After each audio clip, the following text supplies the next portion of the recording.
Good. Welcome, everyone. This is the Silicon Valley Clean Energy Authority Board of Directors meeting for Wednesday, March 9th, 2022. And this meeting is being teleconferenced for those wishing to join us. And this meeting will be conducted in accordance with the California Government Code Section 5493E in consideration of the coronavirus. All members of the Silicon Valley Clean Energy Board of Directors and staff will participate in this meeting by teleconference. Members of the public may observe the meeting electronically by accessing the meeting via instructions, which are on our webpage, I believe. And public comment can be sent in advance to the meeting to the board clerk, Andrea Pisano, at andrea.pisano@scvcleanenergy.org, and it will be read in the public comment period if or the applicable agenda item. The public will also have an opportunity to provide comments during the meeting. Members of the public using Zoom may comment during the public meeting or the appropriate agenda item by using the raised hand feature, or you will be recognized by the chair. Those using a telephone, audio only feature should press *9 on your phones to initiate a raised hand function in Zoom. You will then be announced unmuted and your time to speak will begin. The public may provide comment on any matter listed on the agenda.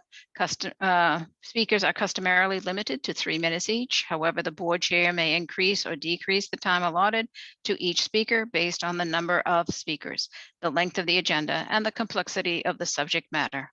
Speaking time will not be decreased to less than 1 minute. And with that, we will begin our meeting, and my machine is giving me a little bit of trouble here. Let me try this. And may we have a roll call, please? Yes, thank you. Chair Gibbons. Here. Vice Chair Tyson. Here. Thank you. Director Wiley. Here. Hilton. Here. Fliger. Here. Rennie. Here. Chua. Here. Elahi. Present. Abetoga. Here. Walia. Here. Klein. Here. Lee. Here. Thank you. And I will note that currently Director Martinez-Beltran is absent, but we do have a quorum. Thank you very much, and welcome to everyone. We will move to the portion of the meeting where the public may comment on an item that is not on the agenda. Do we have any speakers wishing to speak on an item not on the agenda? I do not see any hands raised. Seeing none, I would take a motion to close the public hearing, opportunity for the public to speak, and move on to the consent calendar. And we have a consent calendar items 1A through 1N. And board members have received communication from the public this preceding week. Is there anyone who wishes to pull an item from the consent calendar? I see no one from the board, and I see no one from the public wishing to pull the consent calendar. Seeing none, is there a motion to approve the consent calendar for items 1A through 1N? So moved. Second by Klein. And who made the motion? Abikoga? Who made the motion? I think it was Director Chua. Chua, thank you. Motion made by Director Chua and seconded by Director Klein. May we have a roll call vote, please? Yes, thank you. Chair Gibbons. Aye. Vice Chair Tyson. Yes. Director Willie. Aye. Hilton. Aye. Fliger. Yes. Rennie. Aye. Chua. Aye. Elahi. Aye. Abetoga. Aye. Walia. Aye. Klein. Aye. Lee. Aye. Thank you. And that motion carries with Director Martinez-Beltran absent. Thank you very much. And we will now move to the regular calendar. Our agenda has items 2 through 7, 4 of which require action votes. And we will begin by having a presentation of item number 2, which is to receive an audit results and accept the findings from the independent auditor. And the presentation will be made by our Administrative Services Director, Amrit Singh. And I think we also have the Finance Committee Chair available, Brian Mekachuk, if anyone has any questions as well. Amrit? So good evening, directors. So we Vicente and Brinker, we have Brett Bradford and Jenna Blanchard from Vicente and Brinker. They're our external auditors. So they have just completed the financial audit. So this is for the fiscal year that ended September 30, 2021. So they're presenting the audit findings to the board at this time. So remember, these external auditors are working on behalf of the board. They oversee the work of they audit the work of the management on behalf of the board. So this is the board's opportunity to receive the audit results and the financial statements. If you have any questions, feel free to ask the external auditors on the findings of the audit. The audit committee met last week and unanimously voted that the board accept the audit results. So that's an item for boards to receive the audit and the financial statements. And as Chair Gibbons mentioned, we also have the chair of the audit committee, Brian Mekachuk, available for any questions. And he also had an opportunity to meet with the auditors on his own, on a one-on-one session with the auditors as well.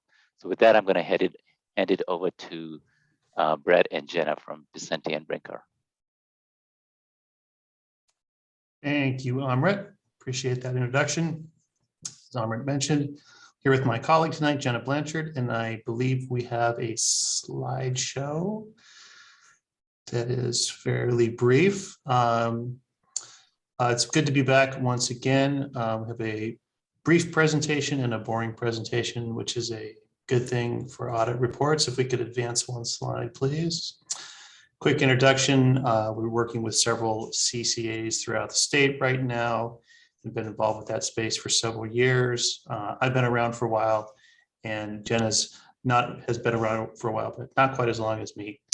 And if we could advance one slide. So the audit is complete, and we've reported the following: an unmodified opinion, which means based on our audit, the financial statements are materially accurate. Unmodified is a good thing in auditor speak. Another good thing, no significant deficiencies in internal control have been noted. Also good. We can advance, please. This slide just takes us through the relative roles and responsibilities of management and the auditor. Management is responsible for preparing the financial statements and establishing a system of internal control. And we, as the auditor, are responsible for auditing financial statements. We do that by considering the risks of material misstatement in the financial statements.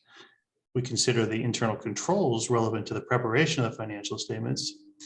We perform tests of year-end balances based on the results of our risk assessment, and we evaluate the adequacy of the disclosures. In the case of Silicon Valley, management prepares the financials totally. So that is a good thing. That is not always the case. Sometimes the auditor does assist, but not with Silicon Valley. You could advance, please. Our audit is a risk-based audit, which means that we go through, perform risk assessment procedures in various areas, and then deploy our time of substantive testing based on the results of our risk assessment. To go about our risk assessment, we gain an understanding of the entity's operating characteristics, practices, and procedures. We compare it to our knowledge of similar entities, primarily other CCAs, and also industry and professional guidance. And review procedures and controls surrounding significant transaction cycles and business processes. We could advance, please. And I'm going to jump in and talk about some of our audit procedures and our significant areas that we focused on. Very similar to what we presented to the Finance Committee last week, but to reiterate, this is not an all-encompassing list. This is not everything that we performed, but high level, some of the areas we focused on. We first reviewed policies and procedures for various types of financial transactions to make sure that everything was recorded correctly in accordance with GAAP. We considered the ongoing impact of current economic conditions. COVID is still affecting the economy, especially the power industry, understanding what that meant for the CCA. We then went on to our revenue recognition, which is always going to be a significant area of focus. We looked at accounts receivable and revenue. First, we took a test. We tested a sample of customer billings. So we actually look at those individual blue bills and then look at subsequent payment, which is actually the third bullet point. So look at cash received subsequent to year end and relate to the accounts receivable. We also look at total cash received during the year and relate that to revenue. So since there are wires into the bank statement, we can actually substantiate the revenue that is received.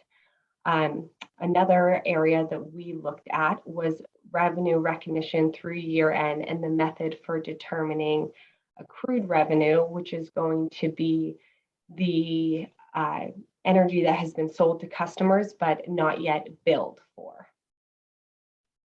Next slide, please. For cash, we send independent confirmations directly to financial institutions. For the accrued cost of electricity, which is electricity that Silicon Valley has purchased and utilized, but not yet paid for, we review subsequent bills from electricity providers and the cash payments. For other liabilities, we review contracts and other support to determine the completeness of amounts recorded. And one last item we also look at is financial statement note disclosure to determine they're complete and without bias, since these are prepared by management. Next slide, please. Back to me, Jenna. I think so. Yes, These next few slides are some of the required communications that we have to make under the auditing standards. So some of them sound a little redundant, but that's what the requirements are under the standards. The significant accounting policies adopted by Silicon Valley throughout the period audited appear appropriate and consistently applied. No alternative treatments of accounting principles for material items in the financial statements have been discussed with management. Could advance, please. We did not propose any adjustments to the financial statements. It's a good thing. We did not identify any significant or unusual transactions or applications of accounting principles where a lack of authoritative guidance exists. Could advance, please. There are no disagreements with management concerning the scope of our audit, the application of accounting principles, or the basis for management's judgments on insignificant matters. We did not encounter any difficulties in dealing with management during the performance of our audit. And that concludes our slides. We're happy to answer any questions that anybody may have at this time.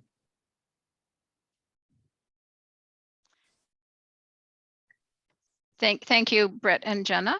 Are there any questions from the board? I see Director Elahi has his hand up. Yeah, thank you for the report. I mean, I obviously haven't had a chance to look at it exhaustively. I was just wondering, there were bonds issued that have an effect on SVCE. Did you guys get a chance to look at that bond at all? So I think Morgan Stanley or JP Morgan issued those, the California Community Choice bonds. Would that make a difference? Yeah, I believe that is. So let me explain a little bit. So that's a prepaid transaction. We did review the prepaid transaction with the auditors. Technically, we did not issue the bonds. The bonds were issued by CCCFA, the conduit, and they are non-recourse not only to CCCFA, but also to us.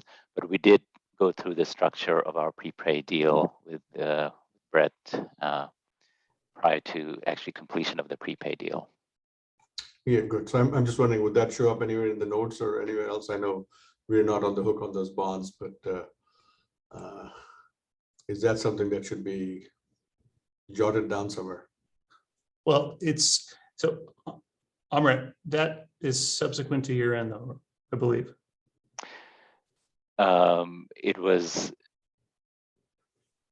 I think it was done The- last So year. the answer, it's a very fair question, though. The answer is yes, that would be significant. We're aware of that, and we did speak with Amrit and others about that. And it would be certainly disclosed in the financial statements, but I believe that's subsequent to year end, So- When is the year end? 9/30.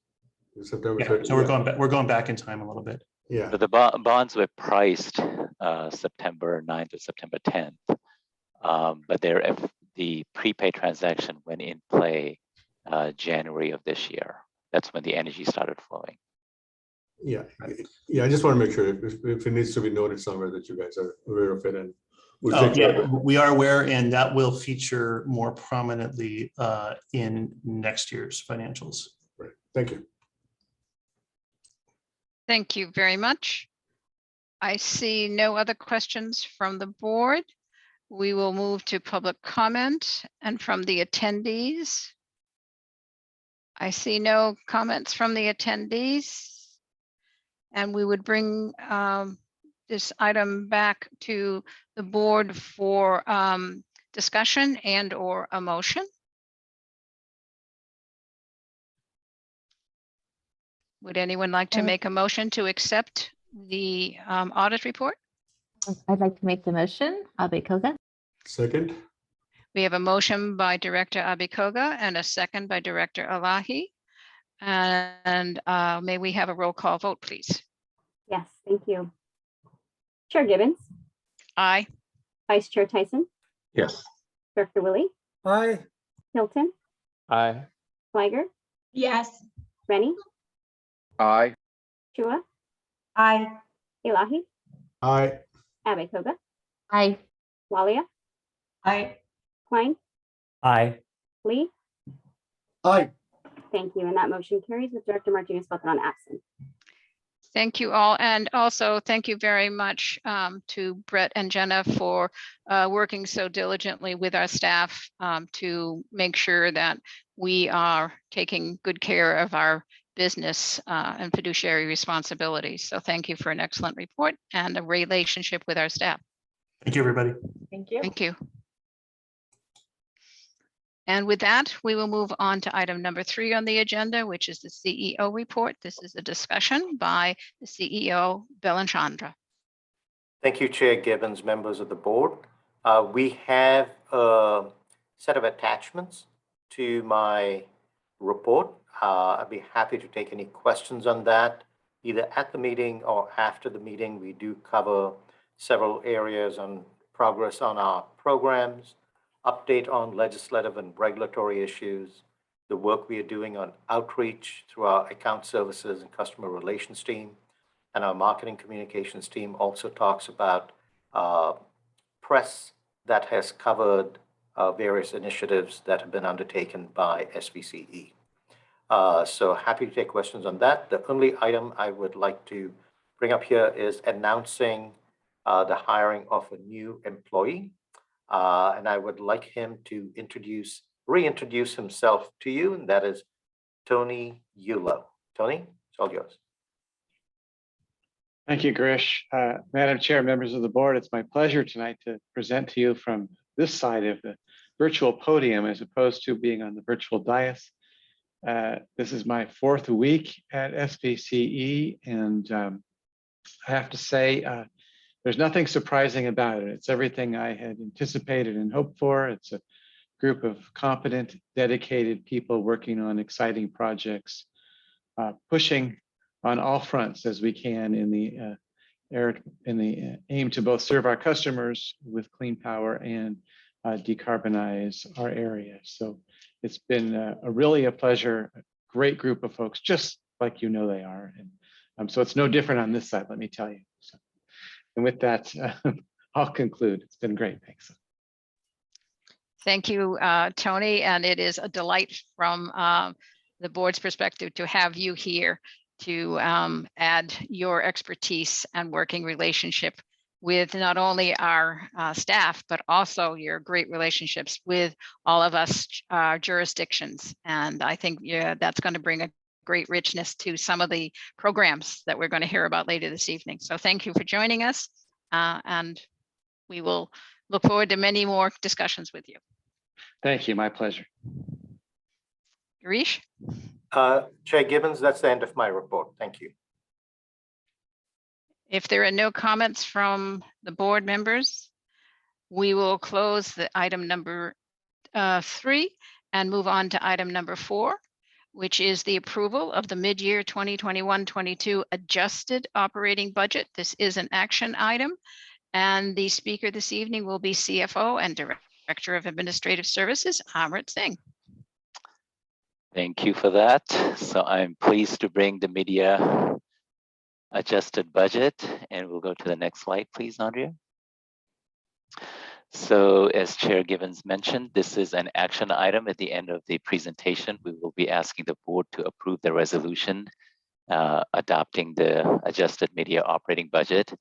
So you'll see when I go through the presentation, it's a continuation of discussion we had last month, where we went through some of the key drivers affecting the budget. And what we've done now is taken the direction that the board provided us at last month and incorporated them into the budget. So we'll compare the mid-year budget versus the budget, the current adopted budget, which was approved by the board in September of 2021. We'll do a brief review of our reserves and where we stand and project to stand. And we'll briefly review the personnel authority that was granted by the board to Grish and how we have acted on that authority. So with that, we'll go to the next slide, Andrea. Okay, so the key messages, as I mentioned, we have reflected the direction we received from the board last month, which was to, 1, take the opportunity presented by the market conditions, favorable market conditions, to build reserves to withstand future stressful events. So we mentioned one of the stress cases we conducted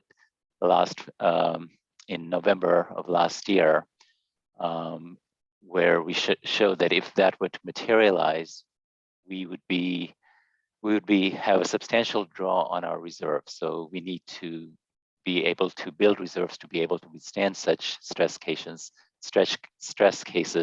And also we're conducting additional stress cases, which we will bring to the board and a more elaborate discussion on how we should be targeting our reserves in light of those stress scenarios. The second direction was to set aside $17 million for our decarbonization double down programs. And the third was to provide $3 million in bill credit to lower income customers. And the fourth was to maintain our 1% customer discount. So since last month, we have updated our budget models. And also what has happened is we have received the final PG&E AET rates. If you remember, when we presented the analysis, we said it was preliminary, and at that time, the CPUC had not ruled or approved PG&E's AET rates. The AET rates that came in actually were pretty much in line with our expectation at the time. But however, at the time when we presented the results, we said it was a preliminary analysis. So since then, we have run the more robust Ascend model and updated a lot of the assumptions in the model. So from last month's projection, we have improved our revenue projections by $11.5 million. Power supply expenses are coming in $7.5 million lower than we expected last month, and I'll go through the reasons for that. And our operating expenses are close to $1 million lower, and that's primarily due to personnel vacancies we have. Go to the next slide, please. So here, the first column is the current adopted budget, and sorry for the mislabeling on the titles here. The second column should say the mid-year adjusted operating budget. So you can see at the time when the board adopted the budget, we were projecting a contribution to reserves of $36 million. Now, after we have just taken into account the $17 million for programs double down and $3 million for the bill relief, we're projecting about $62 million contribution to reserves. So substantial improvement. So one of the items I mentioned, we went through the reasons for why the revenue numbers are higher at the last board meeting. That's primarily because of the lower PCIA and higher PG&E rates. On our power supply expenses, we have one of the reasons it's coming in lower is we have about 1% reduction in load. And that happened because of the overall load because of COVID went down, which means that the direct access cap, there was more capacity created, more room within the cap. So some more of our load became eligible for direct access, and we lost about, or projecting to lose about 1% of our load to that. The other reason the cost is coming down is we accounted for PG&E allocations for hydro and namely the carbon-free attributes. We've also incorporated, since we set the budget, we've executed the prepaid transactions, the savings of prepaid transactions, and those elements largely offsets the higher market prices which we've experienced since the time we set the budget. At the time we set the budget, we were somewhere around 82% hedged. We are now about 95% hedged.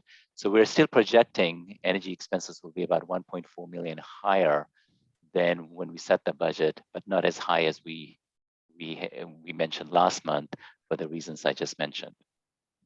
One thing I want to note is when I say the contribution to reserves is 62 million, one thing to note is the programs fund is the expenditure is going to be over multiple years, and Justin's going to go into details on that. And from a financial recording state perspective, we recognize expense when we incur them. So even though I've deducted 17 million in our financial statements, it will not be 17 million for the fiscal year ending. It'll be whatever we have spent to date. And when I show the reserve calculations in the next slide, we basically account for the level of expenditure we expect in our programs fund. So again, so our reserves will come in higher than what I'm showing you for this reason. Okay, so we'll go to the next slide.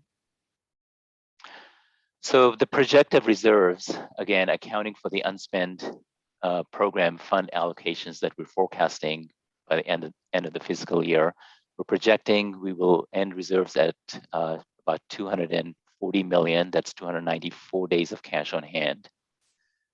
And if we were theoretically to say, what if we were to spend all of the programs fund, which is not going to happen, but if we were to do that, then that number of 240 million would go down to about 210 million or 258 days cash on hand. So healthy position, but again, we need this reserve for all the risk we face in the organization. So we'll go to the next slide. So the personnel authority, at the time the budget was approved, the board gave the personnel authority to the CEO. That authority basically says Grish can approve titles, salary ranges, he can swap positions. However, he cannot exceed 10% of the authorized number, and any changes would be communicated to the board upon the next board meeting. So since then, we have added one new position, which is the Senior Manager of Public Sector, Tony, just introduced himself. And our total budgeted headcount now increases to 39. And we have 7 part-time employees and 4 independent contract positions.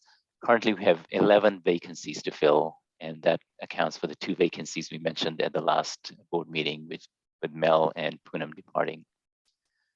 The other thing we're proposing in the mid-year budget is to increase the contribution towards employees' healthcare costs. Currently, we contribute $1,000 per employee. This covers for the employee as well as for their for members of their household. If the expense is higher than $1,000, then the employee pays for it. If it's lower, we only contribute up to that amount. So we have not changed this amount since 2017. The costs have gone up on average about 6% a year. That's 34% cumulative. We're proposing for this mid-year adjustment, we increase it by $200. We did a preliminary benchmarking with our Bay Area CCAs, and we found that our contribution is below our peer CCA. So we're asking the board to, in approving the budget, to adopt the $200 increase per month, and we will do a more comprehensive assessment of our benefits package, and we will address them at the time we set the annual budget in September. We'll go to the next slide. So with that, that sort of concludes my presentation. Our financial picture looks good. We are benefiting because of the way we've managed our power procurement portfolio and the hedges we have in place.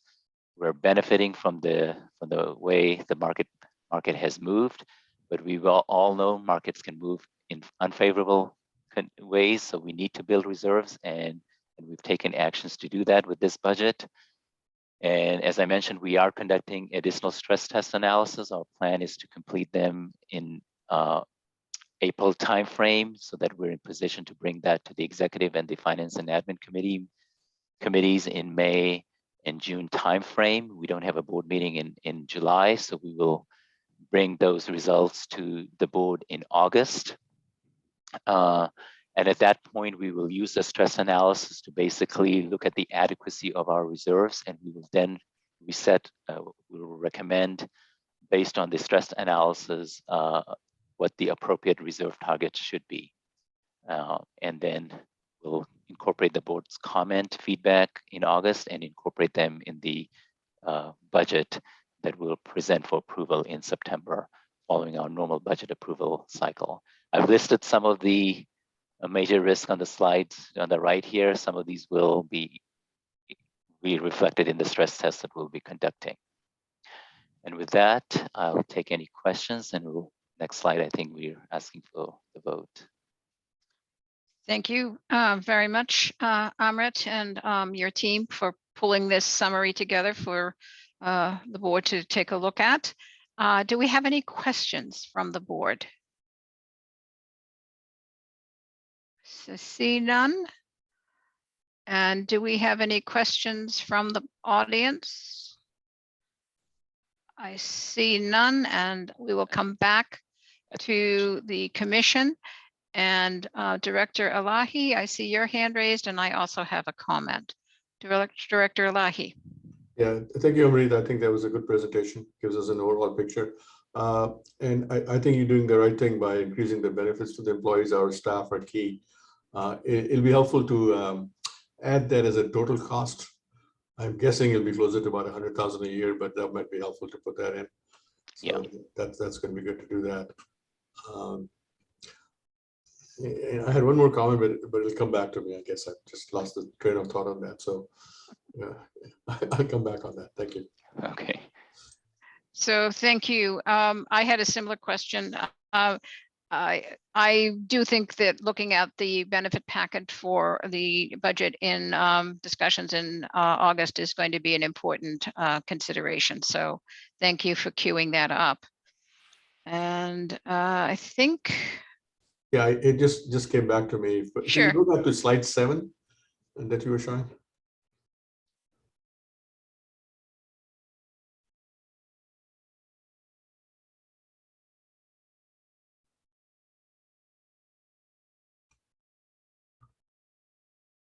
Okay, yeah, you're showing the many risks that can deplete reserves. It may be helpful to also point out how what SVCE is going to be doing to mitigate those risks. Yes. That might be helpful to have it on the slide, or just kind of give us a little information on that. I mean, we're familiar with some of the items that you're doing, but it may be helpful to see how directly you're what you're going to do to mitigate it, and what the how much would that reduce the risk? Yes, so what we're going to do is we're going to do a stress test similar to the stress test we did where the prices were collapsing. For most of these scenarios, we're going to do a stress test where we're going to quantify what the impact will be to us We'll look at the current mitigations we have in place, any proposed mitigation, and whether residual risks remain. And we'll use that to shape how we structure our strategic plan as well as our reserves. So yes, we'll do that when we present the results of the stress test. Yeah, well, that's excellent. I mean, identifying the problem is, goes a long way to solving it. So great. Thank you. Thank you. And I think that actually touched on where I was going with the fact that we are managing our finances and our risk. But I thought what we learned with what staff has done in the past and is now, as was just discussed doing, is the stress tests. They are going to be significant on how we manage the future of the financial planning of the organization. So thank you for setting us up to have those stress tests. I think they're going to do what they need to do from a board fiduciary responsibility. So thank you. If there are no other questions, I would consider a motion for item number 4, which is the approval of the mid-year 2021-22 adjusted operating budget. And I have a motion from Director Flygore and a second by Director Klein. Yes. And sorry, I'm not on video. My video isn't working for some reason. Thank you, Chair. And with that, may we have a roll call, please? Yes, thank you. And I'd just like to confirm that motion is to approve resolution 2022-09. Yes, thank you. Is that acceptable to the motion maker and second? Yes. Yes. Thank you. Chair Gibbons, Aye. Vice Chair Tyson, Yes. Director Willie, Aye. Hilton, Aye. Flagger, Yes. Benny, Aye. Chua, Aye. Elahi, Aye. Abekoga, Aye. Walia, Aye. Klein, Aye. Lee. Aye. Thank you. And that motion carries with the absence of Director Martinez-Beltran. Thank you all. Thank you, staff. We will now move on to item number 5, which is the authorize the Chief Executive Officer to execute necessary agreements for goal line long duration energy storage with California Community Power, participating community choice aggregators, and goal line BESS1 Limited Liability Corporation. This is also an action item, and the presentation will be done by Director of Power Resources, Monica Padilla. Good evening, directors, Chair Gibbons. Andrea, we can go to the next slide. Okay, so as Chair Gibbons mentioned, this is a request to authorize delegated authority to the CEO to execute necessary agreements to effect a contract between SVCE and CC Power for 14.21 megawatts of long duration storage coming from a project called Goal Line. And there are also other agreements that would be associated with this request. And so just by way of a little bit of background, I've come to the board, I think I came to the board last month, in fact, with a different long duration storage contract called Tumbleweed that was a result from an RFP that was issued by California Community Power or administered by California Community Power towards the end for long duration storage. So the board of CC Power recently reviewed and approved for their general manager to actually execute an energy storage service agreement for a new long duration storage project called Goal Line 1 and the project participation share agreements and with the different CCAs that are participating in this effort. That agreement, after CC Power approved it, has in fact been executed between Goal Line and CC Power. And so now it's our job as the individual CCAs that are participating in this project to gain the necessary approvals from our governing bodies to do our part and approve the contracts as well. So that's in summary what the request is about today. And I'll just walk back through a little bit more of history and description of the project. So next slide. Here's the history. I've shared this before, I believe, but starting back in June of 2020, a group of CCAs issued a request for information to see what the availability, the commercial availability was of long duration storage resources in California. This is because we had felt or had heard, and we're pretty certain that the California Public Utility Commission might impose a mandate through the integrated resource planning process that would require long duration storage from the different load serving entities under their jurisdiction. Long duration storage was identified by the California Public Utility Commission as a resource that could help us integrate a rather large fleet of renewable resources, including solar and wind, that were coming online in order to meet California's greenhouse gas reduction goals. So after we issued this RFI, we learned quite a bit about the technologies and availability of these resources. And so a subset of those CCAs decided to issue an RFO in October of 2020 to actually select some projects for consideration. So we issued the RFO, we got quite a bit of response. We ran a multi-step evaluation process. It was quite extensive. And during that evaluation process, California Community Power formed. So this did not exist when we first sought out to issue the RFO, but we were in the process of developing California Community Power. Once CC Power formed, SVCE joined as a participating member of CC Power, and then CC Power took over the administration of the RFO from us. And they put in place at that time what we call the Project Oversight Committee that was made up of staff from the different CCAs to continue the evaluation and steering of these resources. So in May, we shortlisted projects and began the negotiation process with 3 projects. And then about the same time, the California Public Utility Commission, issued the Midterm Reliability Procurement Order, or the MTR order, which basically mandated long duration storage for all load serving entities. And I'll provide a little more information about that in a sec.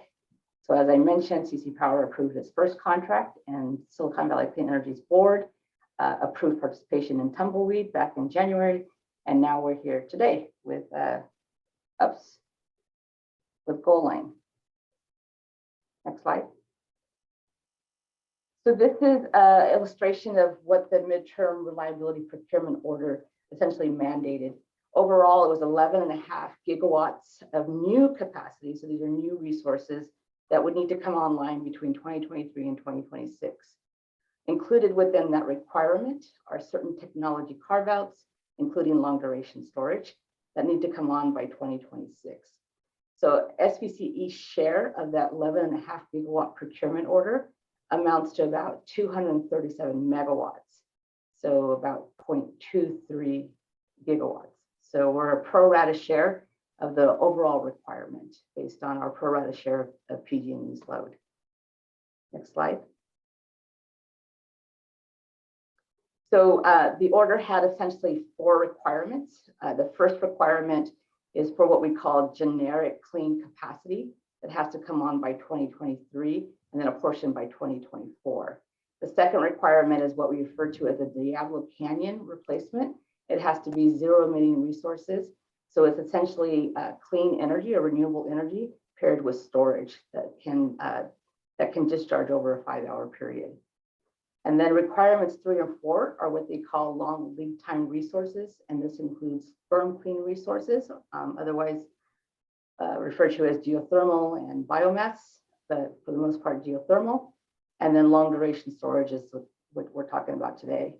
So for the first 2 requirements, SVCE is pursuing procurement of these resources through a joint RFO with Sonoma Clean Power and Central Coast Community Energy.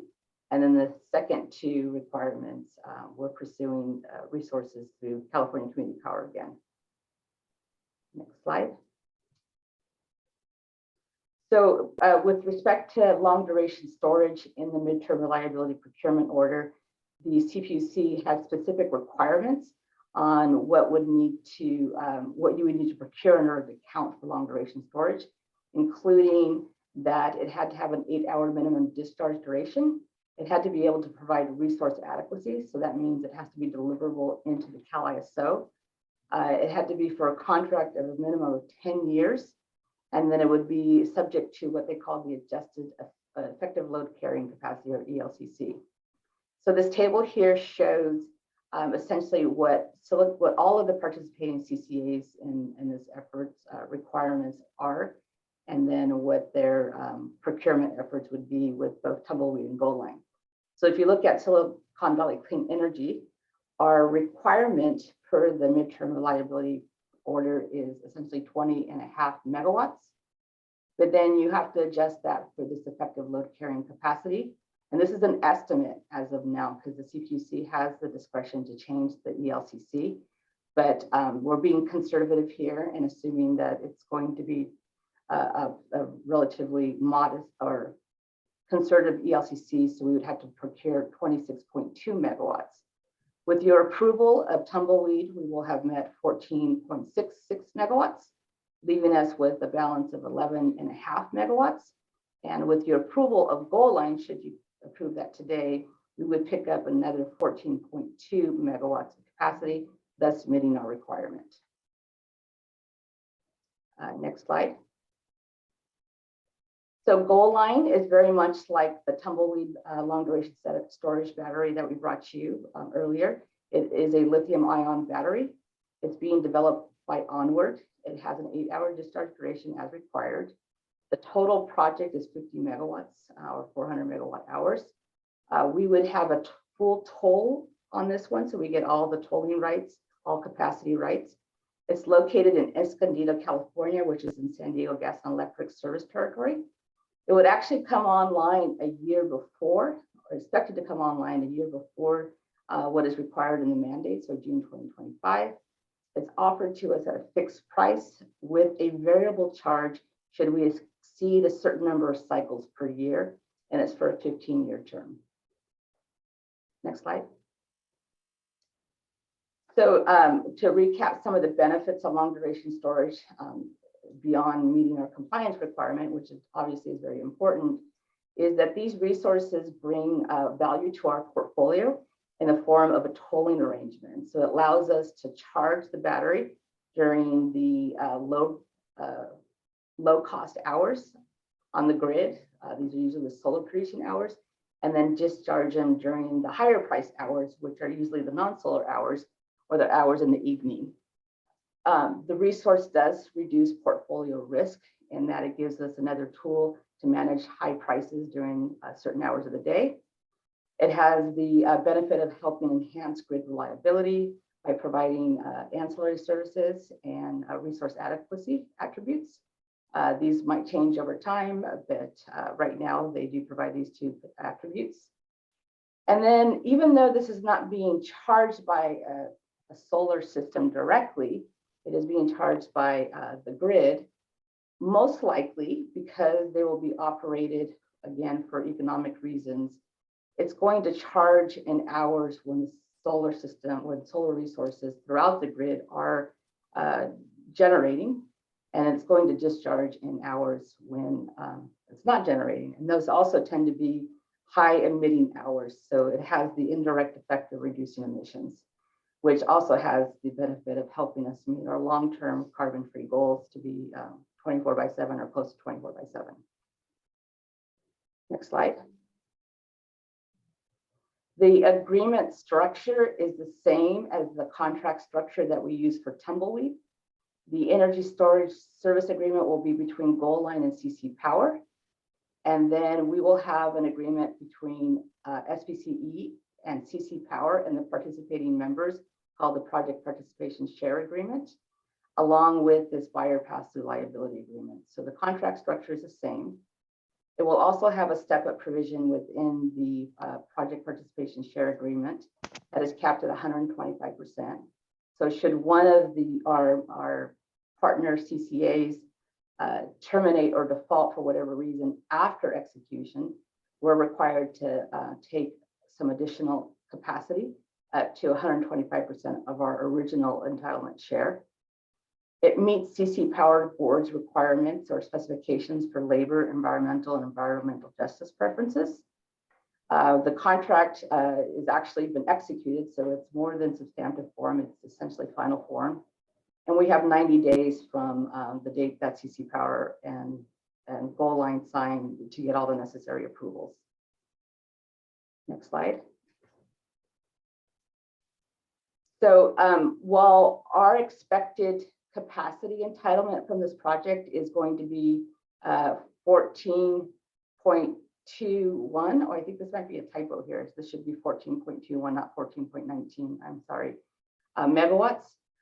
Each CCA is being asked to ask for additional authority to cover two contingencies. One, if one of the CCAs or a couple of CCAs fail to get the necessary approvals from their governing body, rather than allowing this contract to essentially not be executed and go away, the rest of us will need to step up and take a bigger share.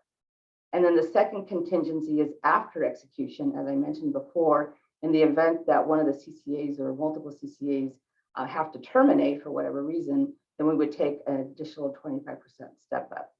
So the authority that we're asking for tonight is to go up to 22.81 megawatts, although the expectation is for 14.21 megawatts. Next slide. This is just an overview of the approval process, very similar to what we did for Tumbleweed. We essentially are at the stage where all of the CCAs are getting approval, and we have by the end of May to get all the participants basically approved so that we can effect this contract. Next slide. So this is a request. It's to approve or to delegate to the CEO authority to execute the necessary agreements for goal line for a capacity not to exceed 22.81 megawatts and a dollar amount over the 15-year term of this contract not to exceed $100 million. And these are the specific agreements that we would ask, that we would be executing. That is my presentation. Happy to take any questions. Thank you. And would you leave that last slide up so that the board can look at that and refer to it? Thank you so much. Obviously, I appreciate the presentation and also the reference to the Tumbleweed project that gives this next number 2 project context. So thank you. And do we have any questions from the board? I see no raised hand. Oh, there's one raised hand. Director Elahi. Director Elahi, you're muted. Yeah, thank you so much. This pretty complex planning you're doing, and just for reference sakes, I know you did Tumbleweed and now you're doing goal line. Is there any difference? I assume there's some differences, but I was wondering if you could highlight what the differences are in costs, and there are certain other terms also that you highlighted in this particular agreement. Are there any significant differences between Tumbleweed and goal line? Yeah, the one significant difference is in the price structure. So Tumbleweed was a fixed price and expressed in dollar per kW month, and it had a certain amount of cycles, number of times that you could charge and discharge the battery over an annual period. Whereas this contract has a capacity payment as well, plus it has a variable rate. If you exceed a certain number of cycles, then you pay additional costs. But the pricing is such that the way that the developers set the pricing, that they essentially work out to be the same price at the end of the day. So no material difference there. All right, that's good to know. So we're looking at about the same cost. There'll be some variables, I assume. Yeah. The other question I wanted to ask you, you're asking for to limit the quantity not to exceed 22.8 megawatts and not to exceed the amount for $100 million. Do we really want to limit ourselves as far as capacity is concerned? And I suppose you could always come back to the board, but I'm trying to see it. I mean, we need more capacity, right? So if more people don't sign up, do we want to pick up everybody's that particular capacity? Or should we limit ourselves to the 22.81 megawatts? That's an excellent question. I think the expectation, that the very high probability and expectation is that everybody's going to get the necessary approvals for this to participate in this effort. And so it's not likely that we will be able to come back and ask for anything more than 22.81 megawatts. But should that happen, I guess and there was an opportunity for us to keep this project alive, and that would require that we take more than 22.81 megawatts. I suppose we would have to come back to the board to do that, and if we would likely do that if it made sense for us. Yeah, I just wanted to get a sense from you whether that would be a good thing or a bad thing if you have to pick up more capacity. I mean, overall, Yeah. you're trying to find capacity. Yeah, So- we're a little bit, we're trying to be somewhat conservative in how much of this resource we take and overall long duration storage. While it certainly, we expect it to add value to our portfolio, there are a lot of risks associated with these types of resources in terms of the actual value that they will produce long term. And we're also cognizant that there might be another procurement order, and we don't want to put ourselves in a position where we have capacity that would not count towards a procurement order because it's not being grandfathered in. And so we're trying to right size our procurement for these types of resources for now. Yeah, thank you very much. Yeah, it's a juggling act. You guys are doing a great job. Yeah. Keep it up. Thank you. Yep. Thank you. Are there any other questions from the board? Director Willie. Yeah, Monica, great presentation. The question that I would ask is, okay, so with tumbleweed and goal line, and we're exceeding the requirement on the storage capacity at this point, but I'm thinking that the state's requirement keeps going up each year. And so I'm thinking at the current year, we're a little bit over what we'd have to be meeting. How's the forecast look for subsequent years? How fast is the state requirement ramping up? And how does that look, if my thinking's correct? Yeah, good question. So this type of procurement order is the first one that the CPUC has made. They had another procurement order that was issued back in 2019. That was what they called essentially was a reliability order for 3,300 megawatts overall. Very different type of procurement order. This is the first time that they've done something of this magnitude with these specific technology type carve outs. So we don't really have a sense of like how much more of this mandates they'll do. They're going, when we'll see the next procurement mandate, if there is an additional procurement mandate, will be once the CPUC concludes this next integrated resource planning cycle.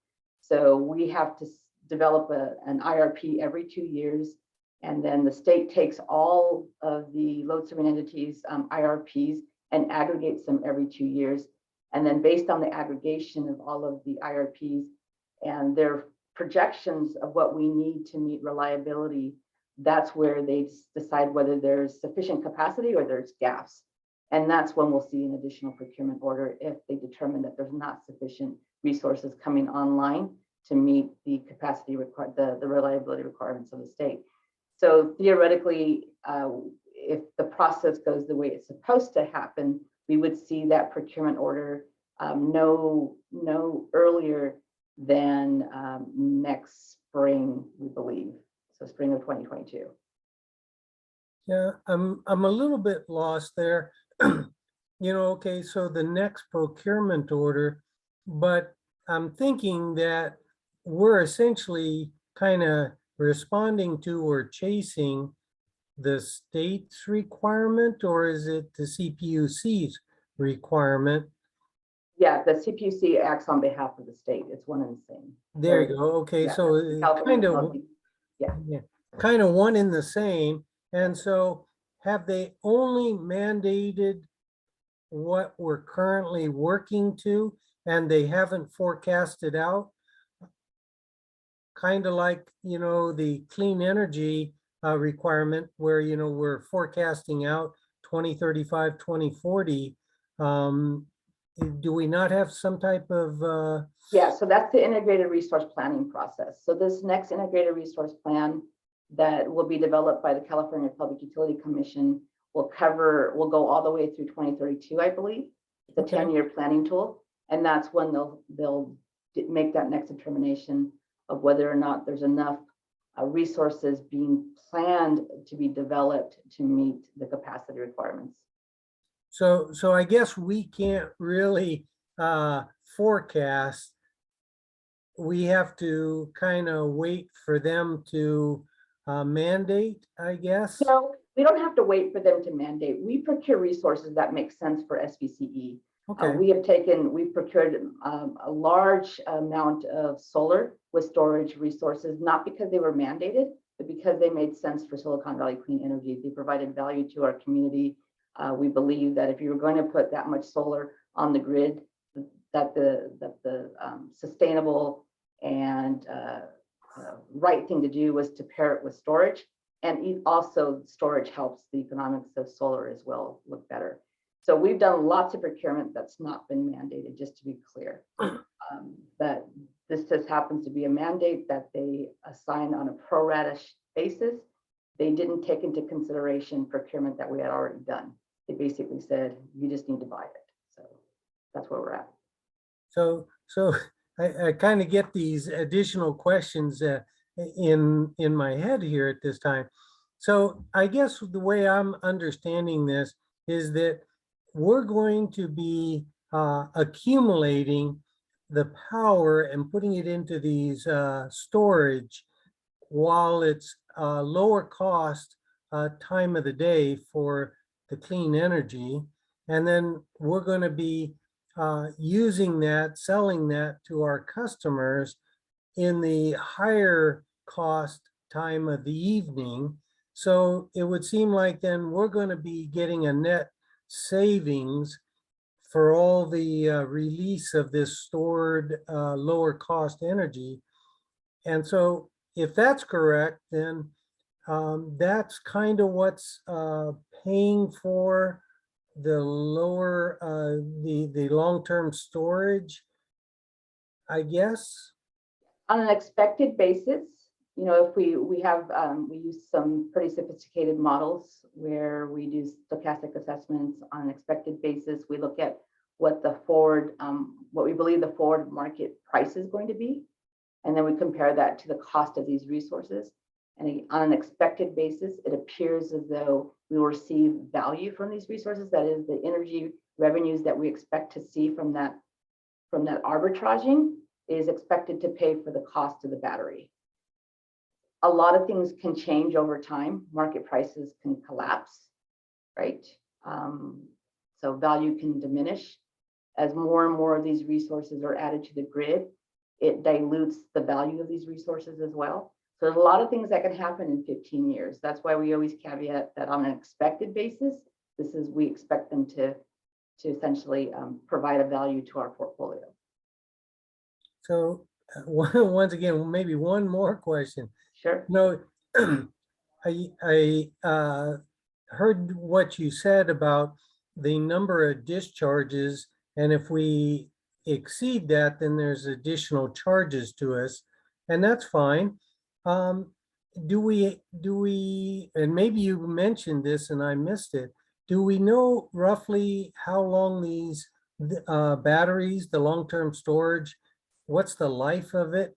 You know, I kind of hear that with, you know, the electric cars, the Teslas and stuff, the batteries last somewhere around 7 to 10 years.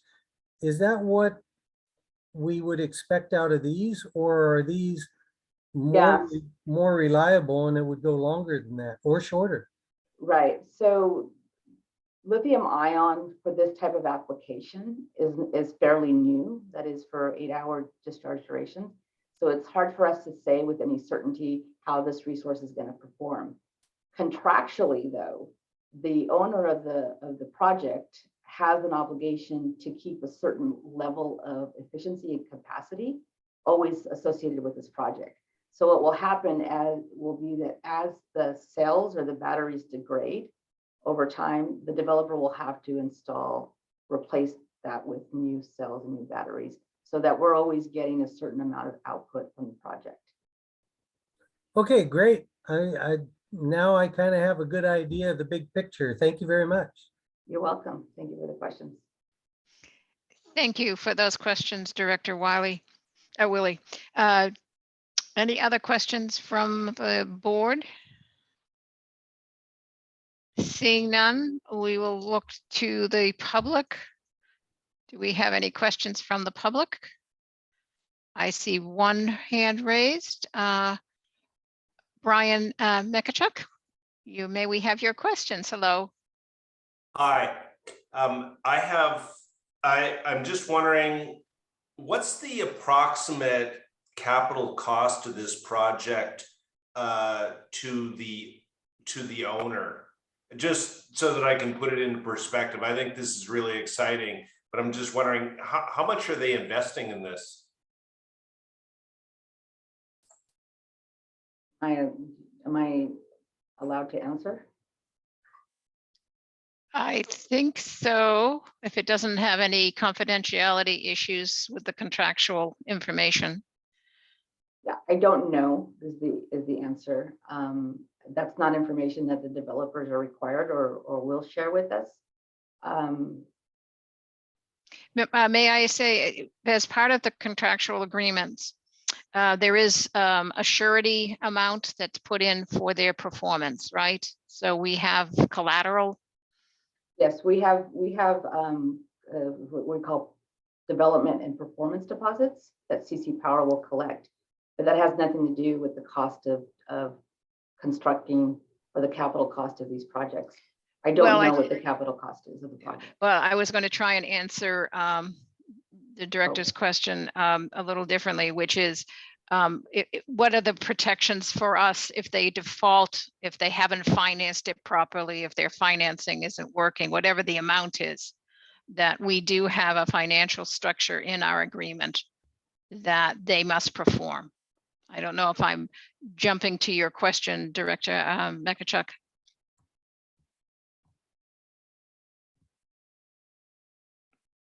You can unmute and ask, make sure we're getting your question correctly. I was just wondering approximately how much this project is. Is it, $300 million, $500 million, $20 million? And I am assuming that our contractual agreement is going to protect us for any adverse financial consequences should the supplier be unable to perform. But I was just wondering, out of curiosity, more than anything, how much these projects are worth. And when the other director was asking about, what happens in the future, and there could be more of these projects coming on stream, I'm wondering, how much capital is going to be put into these. And I'm wondering also, in my own mind, how the price is going to come down, the capital cost is going to come down. So if you can't answer it, that's okay. I was just curious. So I think we're going to have to let your curiosity stand for a bit as we all learn. Thank you. Is there any other question? Seeing none, we'll come back to the board for discussion. And may we put the slide up with the summary of the actions that the executive director would be taking. Thank you. Is there any discussion on the motion? And if not, may I ask for a motion from the board?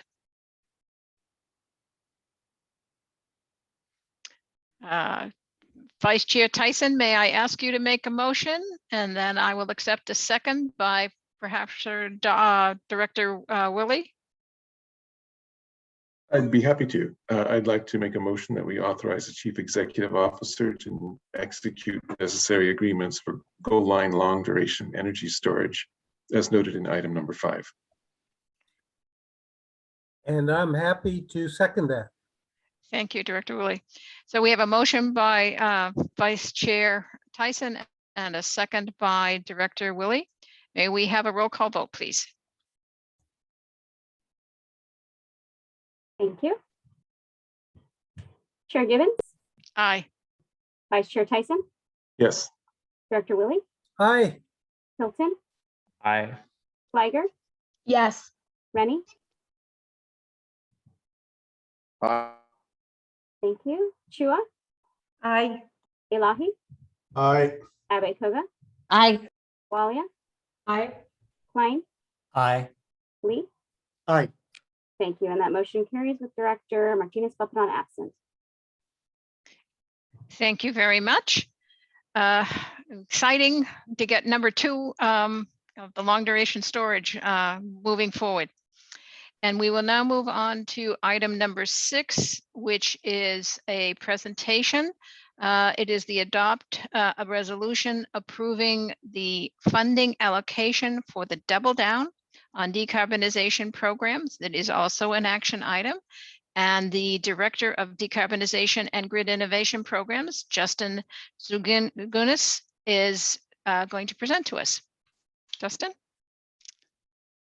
Great, thank you, and good evening, directors.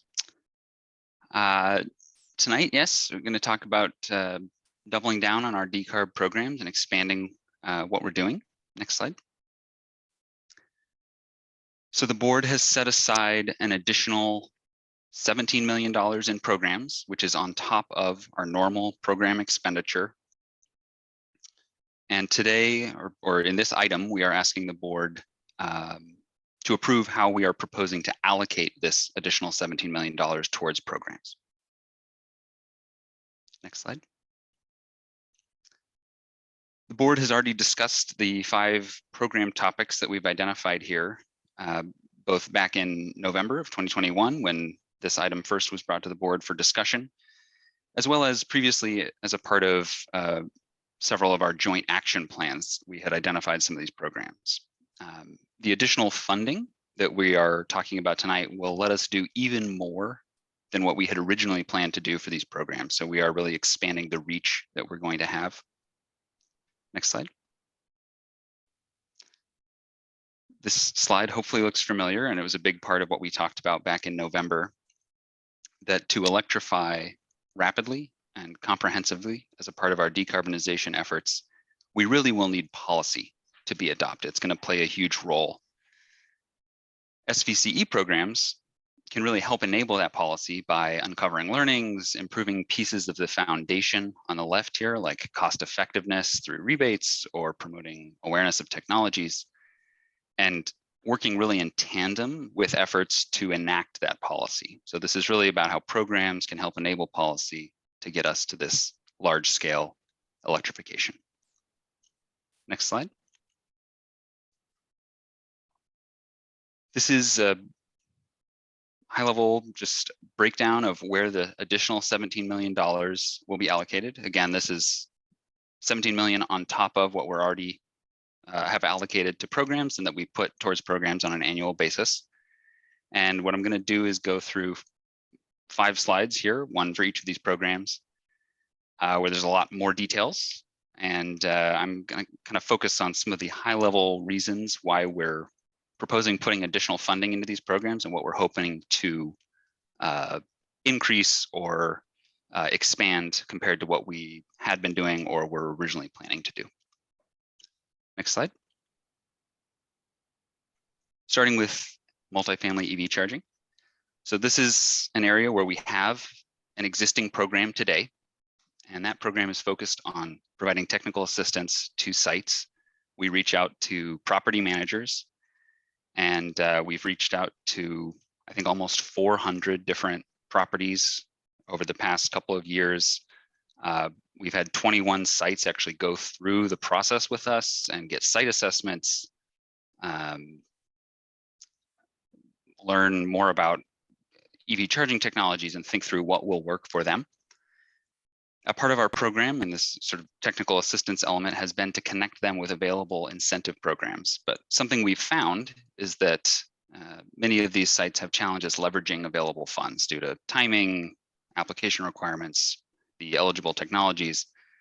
And so putting additional funding towards this program, putting $2 million more into it, will let us offer our own incentives, add them onto this ongoing program, and make sure that we're actually getting steel in the ground, connecting the circle for the interested site hosts that we have, as well as new site hosts that go through our technical assistance program. And this is important not just because we want to get EV chargers out there, but also because the things we learn about costs and approaches will help us demonstrate, and we learn about the costs and approaches and how those link ultimately to EV adoption will really help us inform future policy for existing buildings. Next slide. We've also been running a heat pump water heater program for the past couple of years. We've installed just about 260 water heaters so far. We're already planning to extend this program to leverage new state incentives that are coming down the pipeline and reach other end uses in the home like heat pump, HVAC. But what we're really interested in doing is learning more about how we can convince people to electrify their whole home, or at least consider electrifying their whole home.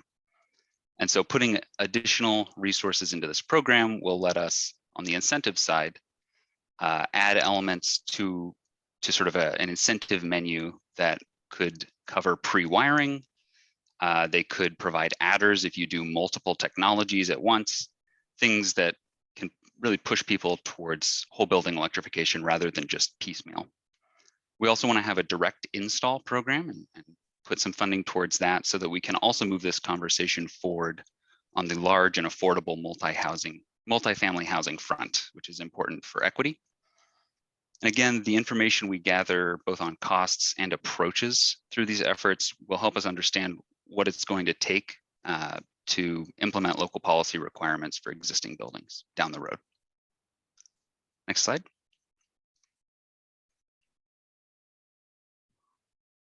I know you all have already heard from us on Reach Codes 2.0, so you know that these efforts are already underway. But we want to add resources to really help our cities push even further where they can and want to. So a portion of the additional funds we'd like to use to cover costs for EV infrastructure, code compliance at affordable housing new construction, which is important. And a portion will also be used to offer cities free technical expertise to explore how to structure policy targeting existing buildings. And that's something we're really excited about, working with cities that want to explore this, but need some additional resources on how language might be framed, what policies make sense, potentially offering some programmatic funding support to be deployed in tandem with a novel policy. Really, the goal here is for us to test out some policy approaches at a small scale so that we can bring them to the rest of our communities and even statewide down the road as approaches that work. Next slide. We know that we're going to have a lot of equipment to replace here as we think about electrification and the speed with which we want to electrify hundreds of thousands of units that are going to need to be swapped out. We also know there's a lot of variation in cost, complexity, timing, and requirements for the permitting and inspection processes. We really need these to be simple and easy. At the end of the day, customers and contractors are going to struggle to push through friction. And when we think about, again, the scale of change needed, we want to make this just as straightforward and easy as possible for everybody. So we had originally planned to fund this program at about $200,000 and focus more on some awareness and just kind of tracking where cities are and sharing that with staff at those cities. But putting additional funding here will really let us give much more significant support through free technical advisory services, as well as funding resources to actually deploy improved or deploy new technologies to handle some of the permitting or inspection processes, and really just help support our cities and city staff as they consider how some of these processes can be simplified. The goal with this is really to achieve certain outcomes at the end of the day. We want to make it quicker, cheaper, very straightforward. And that is going to be critical in terms of paving the way towards widespread electrification. We really need that process to be simple if we're wanting people to take it, and people to take it at the scale that we really think we need. Next slide. Finally, I want to put additional investment into testing out some financing mechanisms. This is really critical to allow lower income customers and renters to participate in our programs and get the benefits of electrification. So it's critical for equity across our portfolio, and the additional funding will primarily let us pursue a tariffed on-bill financing pilot, which will leverage significant funding from other pools of state money as well. And then we also want to explore some other financing options because we know it's not going to be a one-size-fits-all solution. Having an effective financing option in place is really necessary for adopting, again, policies that impact all customers, because we need to be sure that those who don't have easy access to capital for upfront project costs, as well as renters who typically struggle to participate in these kinds of programs, are able to engage, get the benefits of electrification, and help our communities decarbonize. Next slide. So in addition to the programs, I also wanted to call out equity because the board has expressed ongoing interest in how we incorporate equity into programs. And we've done this in the past with the programs we've been running. You know, we focused on multifamily tenants for EV access in some of our EV charging programs, having carve-outs for lower income customers for the heat pump water heater program. But we really want to put something in place that will ensure we're systematically considering all of the correct equity considerations every time we're launching a program. So we've put together an equity framework, which is based on a variety of best practices that we've pulled together. And it provides some clear steps and direction for SVCE staff to follow throughout program life cycles. This is important because at the end of the day, we need our portfolio of programs to support all SVCE customers across all different lifestyles in our communities in making this electric transition. Next slide.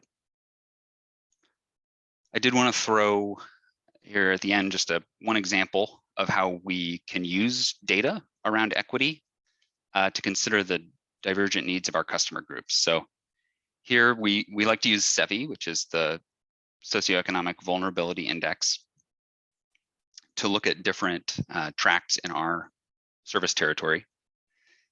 And you can see here in the top tract, which is the best off quartile or the least vulnerable quartile, there's much more single family housing. And in that single family housing, there's a much higher existing all electric rate, 8%. And then when you look at the most vulnerable quartile, you see the blue wedge, which is multifamily housing, much bigger. And even on the single family side, the natural electrification rate is much smaller. There's also other data points that we look at and want to look at, renters, home ownership, building age, things like that. And we have data sets and we will keep looking through them and figuring out how we apply those metrics here. We want to work with local community-based organizations to make sure that we're thinking about the right metrics as we're designing these programs, as well as working with city staff. Next slide. So in summary, this is a table again with the 5 programs, how we're proposing to allocate the additional $17 million that's been authorized by the board, and what we would be able to add to each of these programs with that new money. Next slide. So to reiterate, we're looking for the board to approve the breakdown of funding and program elements so that staff can begin doing the final designs of programs and get these launched. I will say if you have ideas or thoughts about specific program details for us to consider, like an organization we might want to reach out to, or questions or thoughts on what technology we might want to make eligible, I encourage you to reach out to me or other SVCE staff directly. We'll make sure that we're kind of factoring those pieces in as we do the final design process. I also want to mention that these are the initial allocations that we are proposing and would like board approval on. If, as we're running these programs, we really learn that one is working or one is not really working, and we want to shift some of the 17 million around, we would certainly retain the ability to do that and would come back to the board with any significant shifts. So with that, I will turn it back to you, and I'm happy to answer any questions about the higher level details I provided on allocations and additional funding or additional program elements. Thank you, Justin. Appreciate the presentation and the explanations behind all the recommendations. Do we have any questions from the board? Director Flygore. Thank you, Chair, and thank you, Justin, for this presentation. And I'll also thank you publicly too for being so responsive to other questions I had. My question has to do with the financing piece.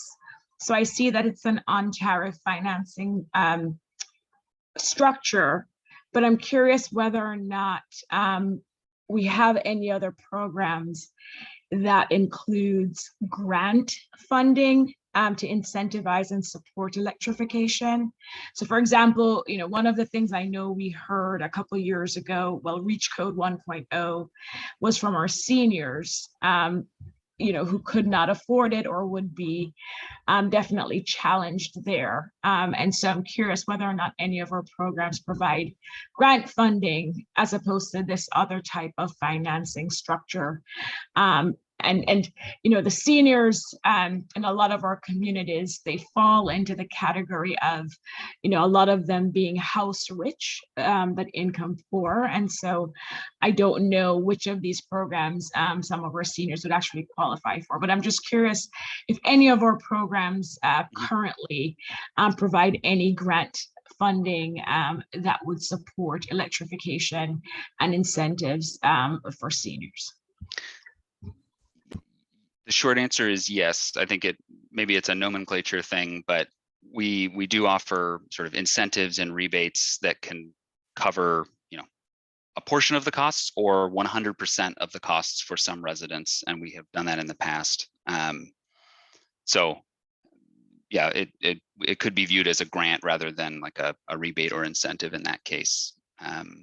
We've also done, grants more to the community to help, or community organizations to help with some of the outreach and education, but I think you're asking more about that first scenario where we're just sort of fully covering the costs. And that is something that we do today and we will continue doing.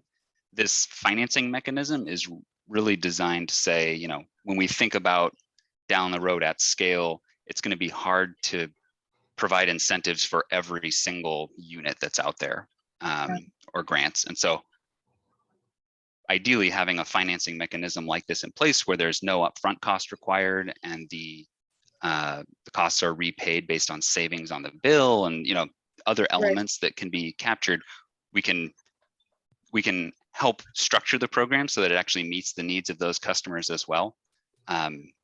If we can. I mean, that's one question. We're going to learn from this if we're able to do that.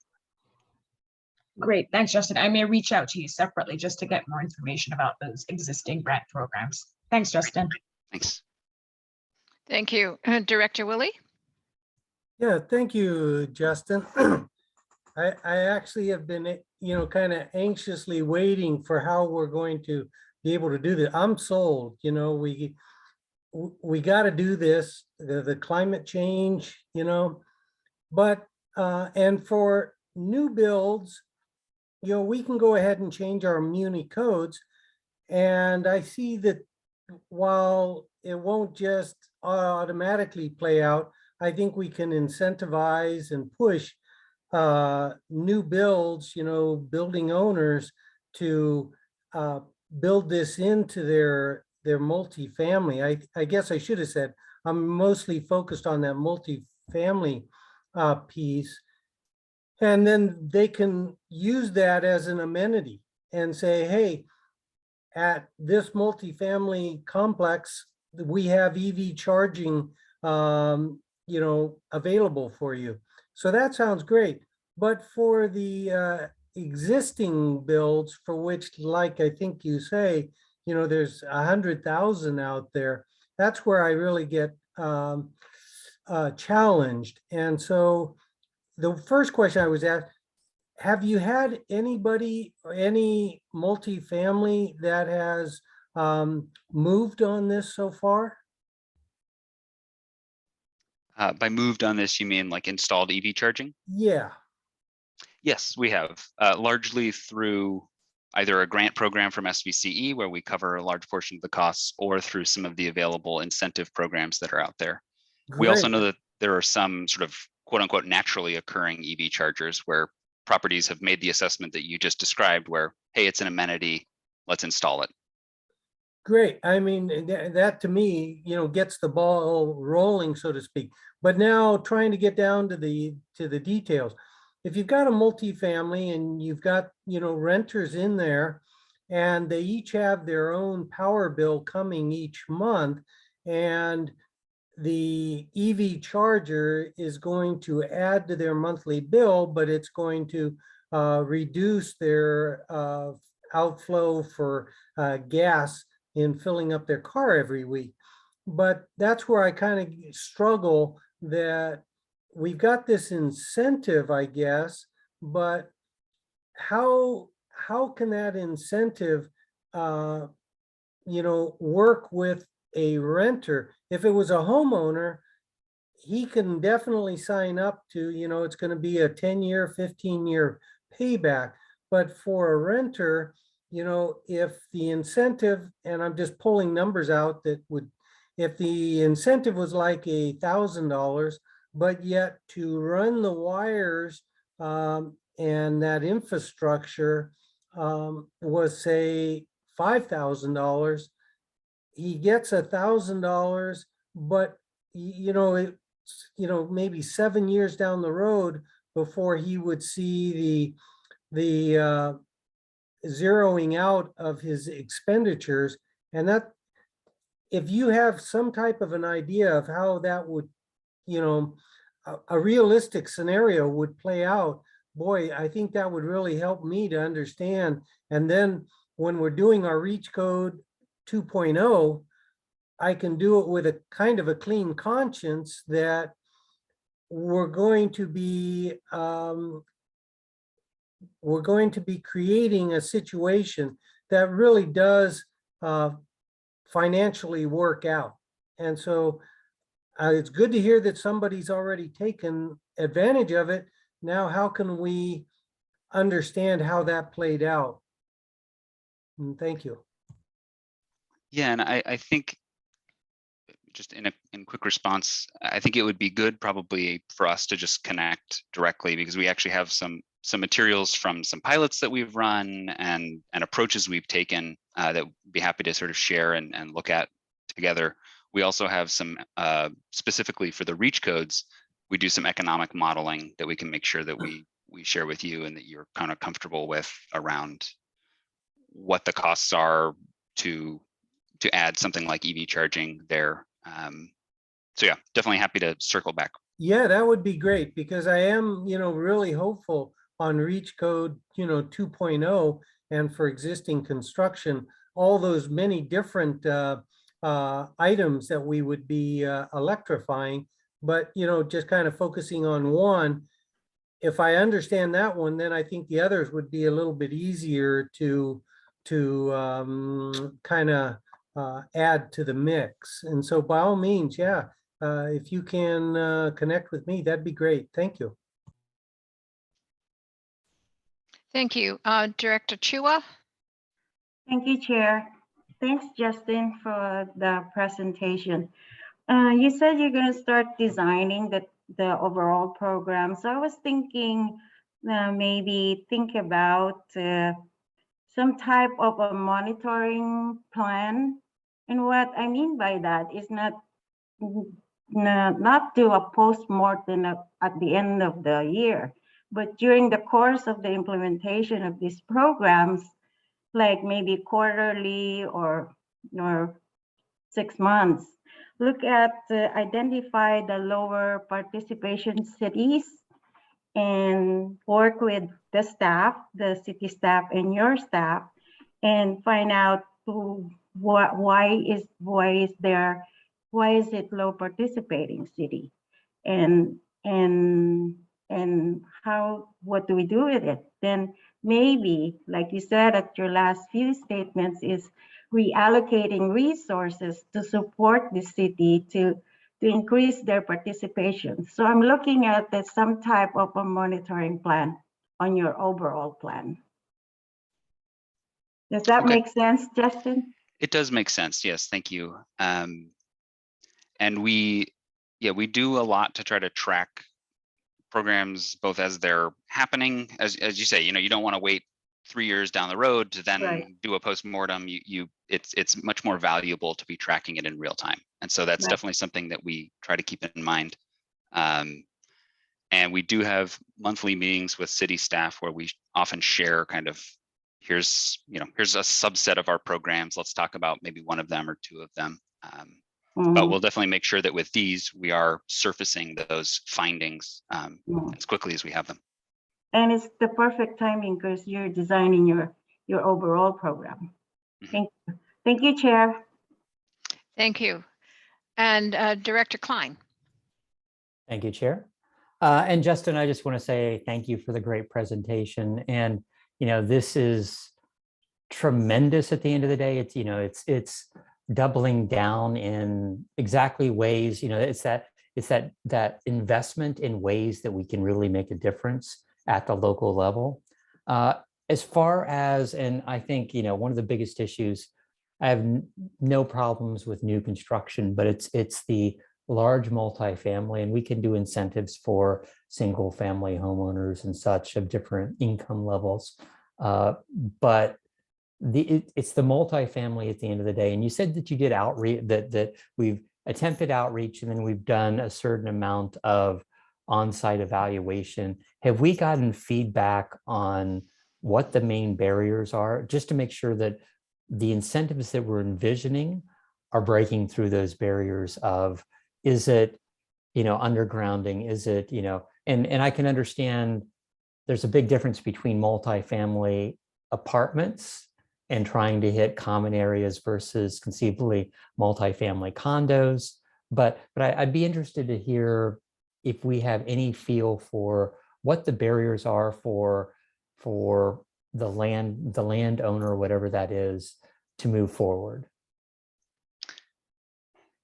Yes, and we've learned a lot of pretty interesting things just from a lot of the technical assistance that we've done. And so we're hopeful that putting more resources in to actually do the, finish up and put that steel on the ground and kind of complete this process, we may learn even more. But I think some top things are, there's sort of the chicken egg issue of tenant demand or lack of tenant demand, but also a lack of charger. And so, kind of one leads to the other there.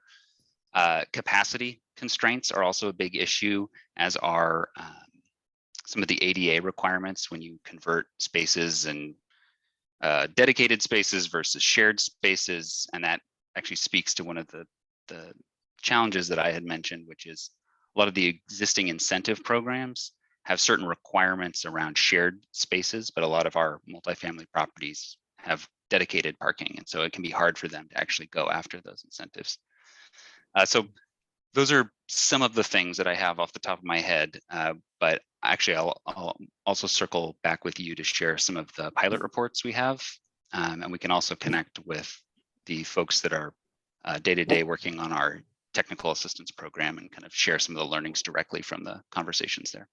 And that would be useful. I definitely, I've had some discussions with, apartment site owners and just lots of residents, and trying to get a better feel for, and I understand part of this is city code, that it's like, okay, these are visitor spaces, so they're not supposed to be converted into places where residents would be parking. And there's lots of things from that standpoint, and whether or not there needs to be exceptions from a city code standpoint to deal with some of the older developments, I would be interested in. So I appreciate that feedback, but overall, I'm overjoyed about, this is a way that we can really turn the knob on so many localized areas, because, our city is doing lots of pushes to make EVs viable for residents. But if they don't have a place to charge, whether or not that's at city locations or more importantly at their home location, they will be they'll defer making that big purchase. And so I appreciate the hard work here, and ultimately doing one of the best things that SVCE can do is make changes at the local level to make residents more likely to be to use EV vehicles and be better consumers. So thank you. Thank you. And I don't see any other questions. I'll just say, Justin, you've been working with PG&E a little bit too about the installation barriers. That's one of the things that's come up that I'm aware of, is the delay in PG&E and how some of that you've been working through that, lessons learned and potential changes. Yeah, certainly on some of the capacity and the process sides, that's been a big barrier in terms of getting installs moving, has been the interconnection process with PG&E. And so we've been talking with them to try to learn more about maybe how we could assist. So yeah, I mean, I think when I talk about processes, there's sort of permitting, there's interconnection, there's inspection, there's all these things that we really want to make as easy as possible. And so those are all things we're exploring. And I think PG&E is also allowing other contractors to do some interconnections now, which they weren't not that long ago. Yes, that's right. The applicant design process. So there's some that was up. I was excited to hear about that, and how when we're working through these programs, that kind of issue comes out and can be specifically addressed. Okay, so with that, we will move to the public. Do we have any members of the public wishing to speak? I see one hand raised. Mr. Carney, please unmute and join the conversation.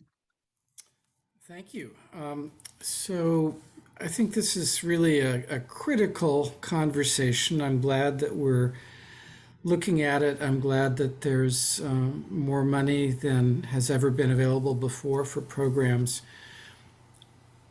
But I do think that the lens through which some of the board members are viewing this focuses too much on the status quo and the current problems of 2022, and not the highly disruptive changes that will need to take place over the next 10 to 15 years to get us to the end state of very few gasoline-powered vehicles and very few or no natural gas heated homes.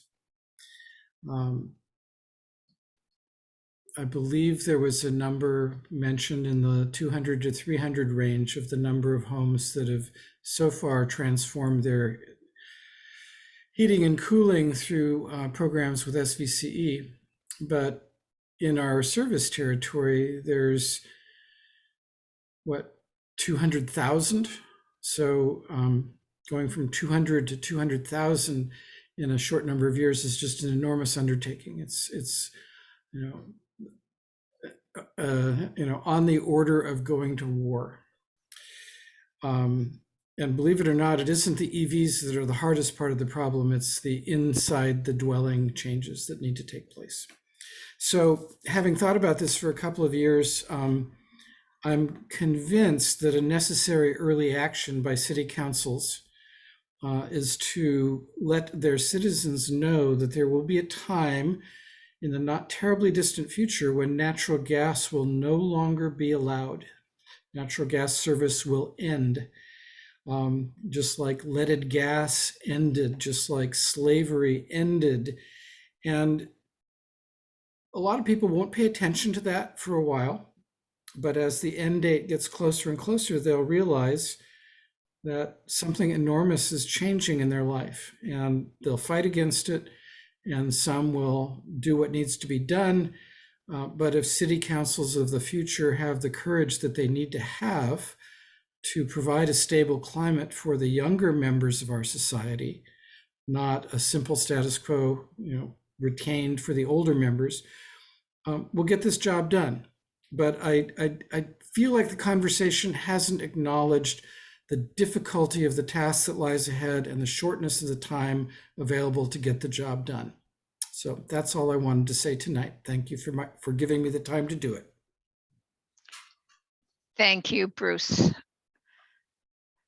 I see no other raised hands from the audience, so we will bring the discussion back to the board for any additional comments. I don't see any, so I'll offer a couple of quick ones. I actually had a conversation recently with the new director of the county housing program, and they are anxious to get involved in their existing facilities in our service area for EV charging. So we're looking forward to those opportunities. But I think Justin highlighted a couple of the challenges, and I think Director Klein backed them up. What are the rules about designated parking spaces versus shared parking spaces? And of course, the sidebar of that is what is the slow charger, if you will, versus fast chargers where you have to get up in the middle of the night and move your car. So nothing is simple, but I think that with the programs working hard to identify the stumbling blocks, that we can really figure out how to get past those and make recommendations. And the presentation on the REACH codes is going to speak a lot to having the facilities prepared, certainly the new ones. And to Mr. Carney's point, I think that's where we're going to get a substantive bang for the buck. But we cannot, and even with the RENA numbers over the next 8 years, it'll be significant, but nothing touches our existing.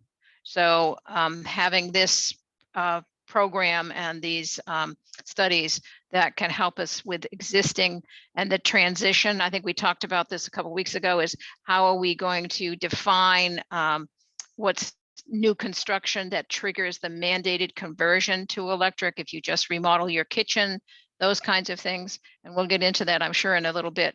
So I would just say that I think we've got a lot of on our plate, and I think the programs and some of the other efforts are really going to help us, I think, this year in particular figure out how we can be aggressive in the coming years.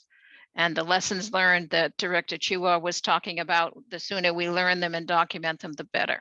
So I think that's very good. And I am equally very excited about the programs, and I appreciated why staff is recommending spending the $17 million the way that they are. And that made a lot of sense to me.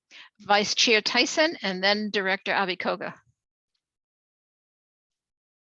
Oh, goodness. I think, Director Abikoga was ahead of me, but I'll just go ahead and just say, I appreciate the perspective of this. And one of the things, I feel like we've got a bunch of fishing lines in the water.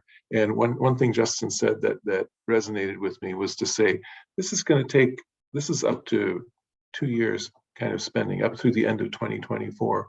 And if something isn't working and something really takes off, it just resonates with people, I think we're going to have the flexibility based on our approval later to say, let's shift some of the money to the thing that's working.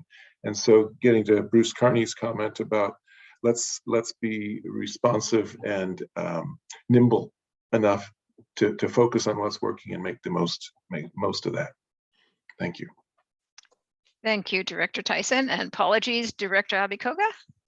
Thank you, Chair. I just also want to thank staff for their hard work on this. This is really exciting. We've been talking about programs from the beginning, and here we are. So I'm very excited to be here. I think it's a good balance of policy programs, and what I see the biggest barrier is the actions, in fact, the financing.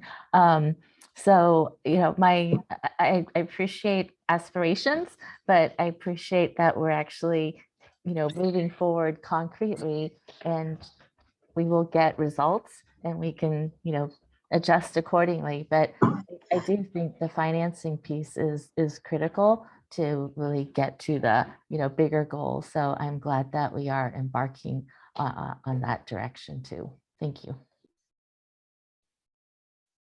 Thank you. Are there any other comments? I see none on my screen in front of me. Therefore, would someone like to make a motion? And Justin, maybe you have a slide that summarizes what the motion is for the board, which I believe is to approve the double down allocations for the decarbonization programs as presented in the staff report. I think your last slide summarized it. Would someone like to make a motion? Chair, would you I'd like me? Oh, I'm sorry. Chair, I was would you just like going me to to? add, I'm sorry. I'd like to add, we have a resolution for this item. It's 2022-10. Thank you. Vice Chair Tyson. I would just like to say, while you're calling that up, to say that I move that we adopt the resolution approving the funding allocations for the Double Down project. As noted with the motion, the number of the resolution With the from number our, of the resolution, yes. thank you. Second by Thank you. Klein. Seconded by Klein. Thank you. And no further discussion. We have a motion by Vice Chair Tyson and seconded by Director Klein. May we have a roll call vote, please? Just one moment. All right, Chair Gibbons, Aye. Vice Chair Tyson, Yes. Willie, Aye. Hilton, Aye. Fliger,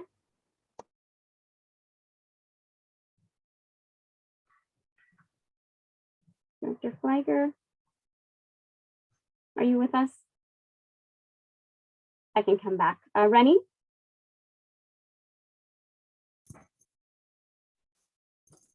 Muted, Rob.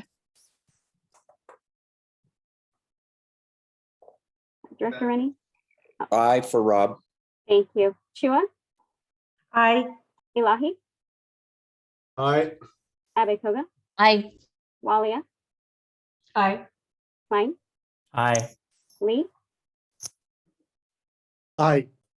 Thank you. And Director Fliger? Okay, I can go ahead and note she is absent in addition to Director Martinez-Beltran, and the motion carries. Thank you very much. Thank you, Justin and team. We'll look forward to your updates. And then we have the final item on our agenda this evening, which is item number 7. This is an update on new construction reach codes and existing building electrification policies, apropos. And this is a discussion. The staff speaking members will be the Director of Account Services and Community Relations, Don Bray, and it will be introduced by the Manager of Energy Services, Zoe Elizabeth. All right, thank you, Chair, and good evening, directors. As you know, over the past 2.5 years or so, 12 of SVCE's 13 member communities have successfully implemented new construction reach codes to accelerate electrification in new buildings. And this really is just a remarkable accomplishment, and it wouldn't have been possible in any way without the efforts of our board members in each of their respective communities. That's really where this all comes to ground. We've now embarked on a new follow-on effort, which in shorthand is known as Reach Codes 2.0. And not surprisingly, we need your help again. And we want to talk to you about that here tonight. So next slide, please. There are really two halves, if you will, to what we're doing with Reach Codes, excuse me, Reach Codes 2.0. The first is on a very short timeline. We've got a lot of work to do over the next 7, 8, 9 months to put re-upped building codes in place. And then the second thing is really much bigger and more strategic, and we've been talking about it earlier here tonight. Firstly, we need to adopt, extend, and enhance reach codes for new construction. And our goal is to do that across all 13 of our member agencies. This will address building electrification and EV charging infrastructure. The reach codes that are in place were against the 2019 building code. And as you know, there's a new 2022 building code. So in most jurisdictions, we're going to need to reattach our reach codes, hopefully our enhanced reach codes, to the new building code this year, so that they'll go into effect without any interruption in reach, if you will, starting next year. So a lot to do over the next 7, 8, 9 months in terms of this, extending our current reach codes and enhanced reach codes. And secondly, again, we need to work on policies to electrify existing buildings. We need to get started on this strategic effort to attack the 98 or 99% of buildings that are existing. And we all know that's a big and important effort. So with that, I'm going to turn it over to Zoe Elizabeth. I think most of you know Zoe. She's our manager of energy services and is our lead on this effort. So Zoe, if you can take us through milestones and resources. Great, thank you. You can go to the next slide. Okay, so the first thing here, jumping in, we want to keep you all updated on how much is already happening. So really the purpose of today's presentation is to go through our updates and go through the key next steps. So on new construction reach codes, we have completed the drafting of 2022 draft model reach codes for both buildings and EV charging, and received input and feedback from our member agency staff and other community members. We've also held individual meetings with board of directors and alternates. Thank you all so much for your participation, where we really discussed jurisdiction specific goals and strategies for our communities. We also are beginning to have these same one-on-one meetings with individual agency staff. So we've held 4 so far. I think there's an additional 7 that were scheduled in the last 48 hours or so. So when we come back and speak with you again on this, I'm sure we will have completed meetings with all of our jurisdictions. We have scheduled presentations with our city managers and cities association for April, so that the larger community of leaders across our jurisdiction will be up to date on the needs for the readopting or adopting reach codes for the first time. And we held 4 public workshops in February. So I was looking back at our schedule and how we moved in the 2019 reach code cycle, and we're just a bit ahead of where we were last time. We learned a lot, and as you'll see, because as I move through this, we also have a lot more resources and a lot more staff that are participating in this effort this time. So we're really excited about that. We're also this year, as we've been talking about, embarking on existing buildings. We know that this is the big challenge here. As you saw on the last slide tonight, we're mostly talking about the new construction reach codes, but hopefully all of the interest that has been brought up around existing buildings, that folks are on the edge of their seats, because we'll be talking a lot about existing buildings in coming meetings and working really closely with all of you to find actionable solutions to the challenge. But for right now, we are working behind the scenes on assessing kind of the technical feasibility of different policy options and different code triggers. And we're beginning to design a community workshop on existing buildings that we anticipate holding in April. And we mentioned already today, the next few slides, we're gonna go over kind of the updates, the key milestones. And this is important because so much progress was made in the last code cycle, and we just want to make sure we don't lose any ground. We want to kind of continue and build that momentum, make sure all of those successes are assured, so that we can really move to focus on existing buildings. And I'll describe all of the resources that we have at SVCE this code cycle. We know and understand how extra strapped all of our jurisdictions are. And so we're really here to help backfill and provide additional support, even more so than we did last time. Next slide, please. So we have, as I mentioned, thank you so much. Your input really strengthens our collective efforts. We're here to support and empower and enable your efforts. So thank you for your participation. We've had 12 meetings so far. this 13th meeting, I think, is going to be scheduled for the next couple of weeks, and we're really just appreciate all of this work you're doing on top of everything else you do. Next slide. And if all of you have spoken to me in the last couple of months, and I say this every time, and I promise I'm going to just say it every time that we talk about this, that your efforts in the last code cycle really made a difference, right?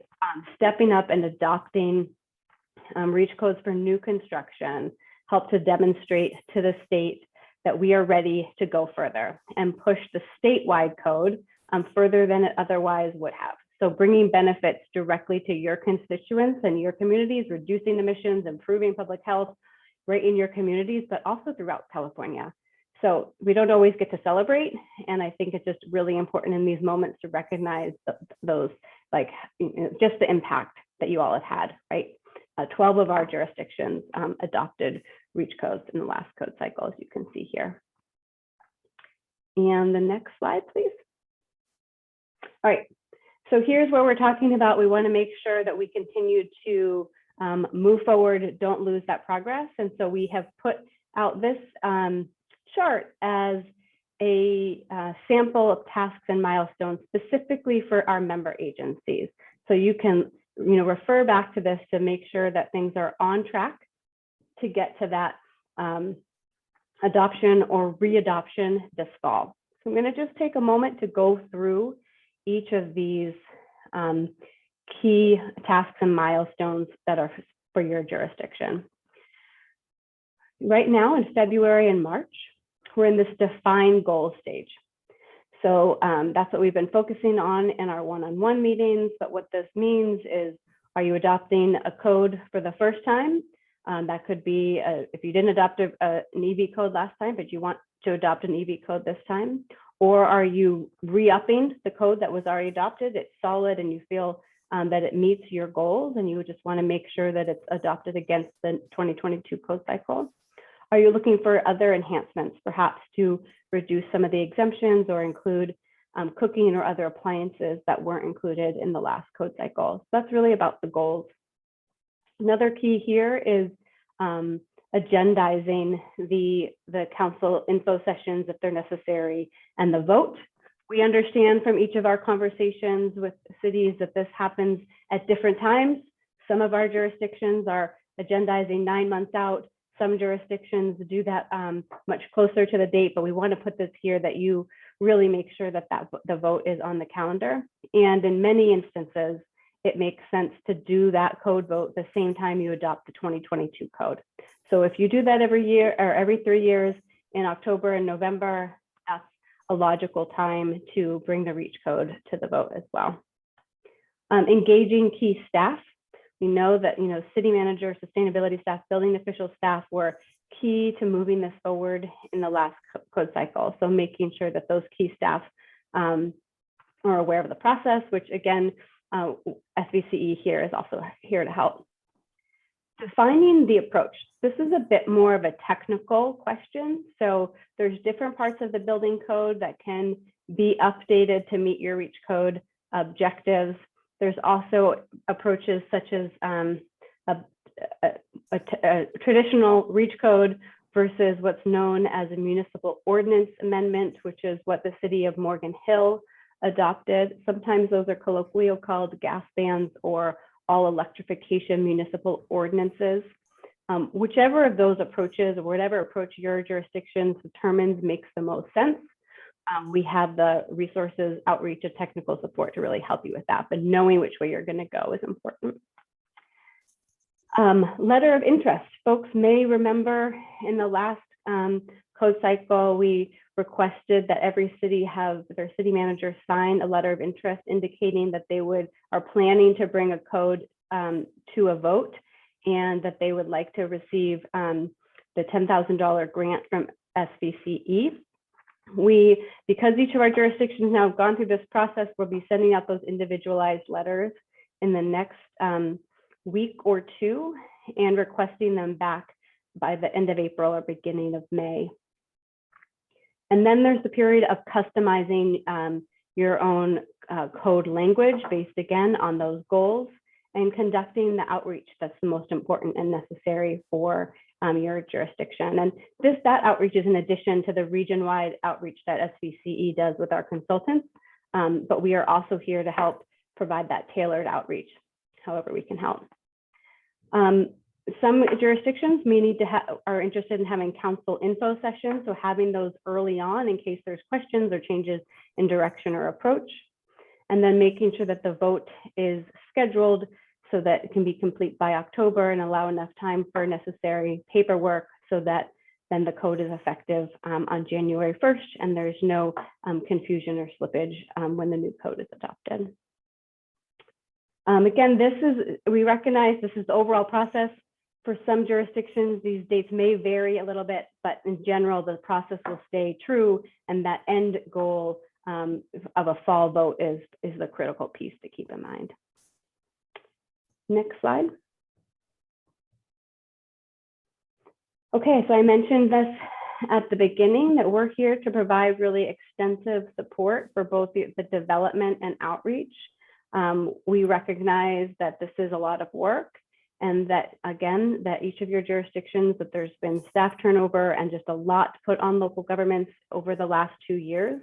And so we're really here to provide extensive resources, one-on-one meetings, hand-holding as much as we can to really be an extension of your efforts.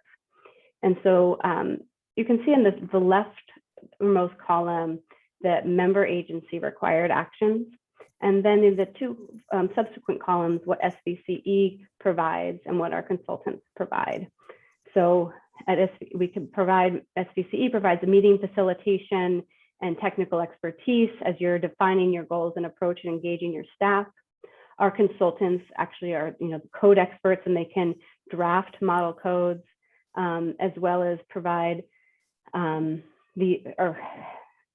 to run the region-wide workshops with local government staff, with community advocates and building industry staff at a region-wide effort. The first three our first four have already happened. Outreach is, a key component here.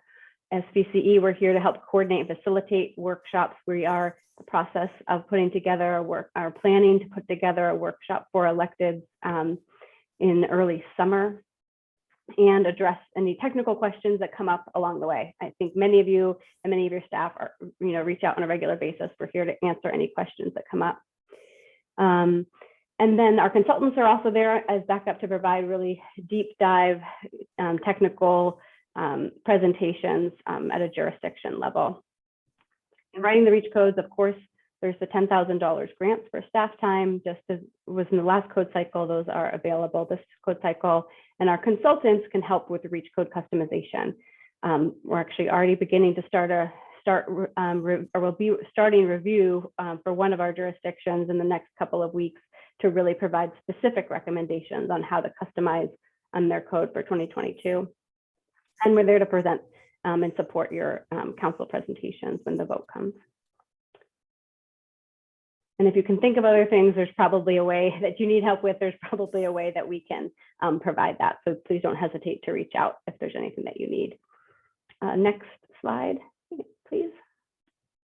This is really just a recap of the critical next steps for you to keep in mind for your agency. One, defining the goal, right, the level of reach and identifying key staff contacts, determining the approach you're going to use to what type of code, agendizing that vote, and ensuring that the city manager signs the LOI. Those are the kind of key 4 ones to have at the forefront of your mind at this particular time. Next slide. Okay, so this is, again, we're here to help. And the key takeaway here, right, you've got our contact information, is we are really lucky that we've got a really well-rounded team right now. So any questions that you have, I'm happy to play traffic cop. And if I can't answer the right question, I can get you to the right person.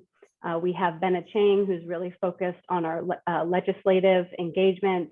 As you all know, we are thrilled to have Tony here to provide really, deep engagement with our city staff. Dawn, who helped to lead this effort last time, continues to provide serve as a strategic advisor, make sure we don't miss any key things. Our consultants at TRC are like, the statewide experts on these codes. Pam is there for reactive and proactive communications and marketing support. And our newest hire in energy services team, Peter Mustasich, is a real deep expert in building electrification and can serve as our in-house technical lead.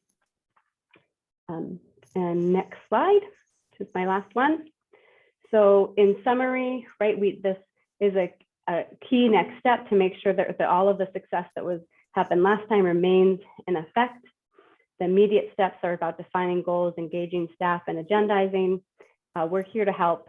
And again, your action really matters. So thank you so much for all that you do. And we're excited to work with you again in this code cycle. I'm happy to take any questions. Thank you, Zoe. Lots to do, but organized very thoughtfully. Thank you for that. And Dawn, for your expertise as always. Do we have any questions? I see no questions from the board. Opening the public comment. I see no questions from the public. And that will come back to the board for discussion. I have a couple of comments if no one else does, and then we can go to a motion. I would just like to offer that I think the staff presentation was important because of the organization that they put in for us, the timeline and the steps that each of our cities needs to do.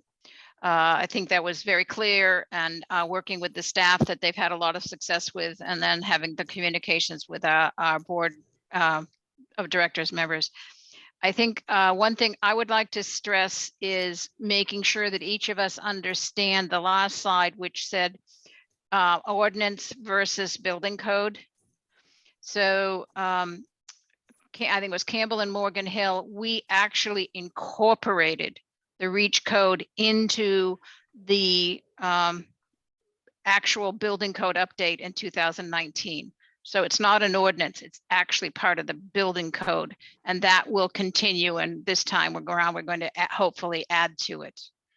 I would encourage board members to talk with their staff and with Zoe to figure out what's the right course of action for you. It is a normal process for your city council to be reviewing and approving the 2022 building code update. So you're not asking for something out of sequence. That's a normal process. And ideally, what staff is offering in the way of support will make it very easy for this REACH 2.0, whatever you wish it to be, incorporate into that normal review process. So I thought Zoe did an excellent job helping understand that there is a difference and needing to work with your staff on what approach you want to take, and then how that fits into your normal approval process. And Director Elahi. Thank you. Yeah, no, I agree. That's a complicated subject, but you guys get ahead by starting the discussions earlier. So we're looking forward to talking to you guys. I was trying to figure out if there's any coordination between what Justin was presenting with the $20 million that's going to be spent and the encouragement to get cities to approve the REACH code. Is that going to be part of the discussion that you're going to be doing, Zoe? Yeah, so the key overlap there isn't really in the existing buildings policy experimentation. So there, and I'm going to forget the exact budget number, but this new additional budget to support grants and technical resources on existing building policy experimentation, that's really where the double down efforts will focus. So is that going to be part of the discussion as we try to, get our city to approve those things, that's also available for where it's needed? Yes, absolutely. It's going to be a big part of our discussion over the coming months, both kind of hammering out the exact details of how that program offering will work, as well as the resources and menu of opportunities for you to consider on existing buildings. All right, great, thank you. And just as a point of information, there is also the water reach codes that are coming out. The San Jose Water Company and the Valley Water to conserve water resources. So I guess the cities have to look at those too. So yeah. And just to tie into that, Director Elahi, the state building codes will not have that typically incorporated because it didn't come. It usually takes 3 years lead time to get incorporated into a new building code. And this is all relatively new. So cities will have to figure out how they are going to incorporate those through updated ordinances and or incorporation into the building code. What point well taken. Thank you. Okay. So I do think the question Director Elahi asked about the coordination between the programs and the reach codes and this effort here, it's important to make sure that we aren't duplicating or losing the benefit of the two programs coming together. So thought that was a very good comment. Are there any other comments or questions? Seeing none, that is the last official item, and it is a presentation. So did board provide enough information for staff? Okay, I'm seeing yes. Okay, yes. Good. Thank you very much. Good. And with that, we would move on to the nice part of the meeting, as always, board member announcements and directions on future agenda items. Does anybody have a loose end or something that they'd like to be sure and asked to cover at this point? Or do you think staff has pretty well committed themselves?